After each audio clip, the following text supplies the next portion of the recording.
Hello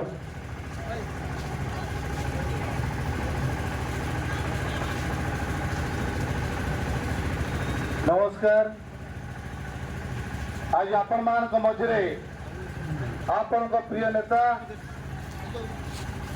सानखेमुंडी विधायक Ganjam tiger बड़ भाई रमेश जेना भाई उपस्थित अच्छा समस्त कर्ता दे स्वागत कर अनुरोध करी। आज ये माटी समस्त युवक भाई माने कहते भाई पे रखु आज आसी समस्त को अनुरोध करी ये माटी सब आम आंदोलन करटी सब छिड़ा आसीचु बस्ती बासिंदा स्थायी पट्टा व्यवस्था हो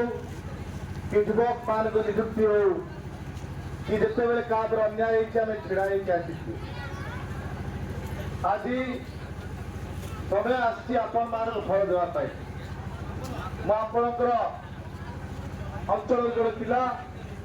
दीर्घ 70 वर्ष पर ये अंचल एमपी भाव में निर्वाचन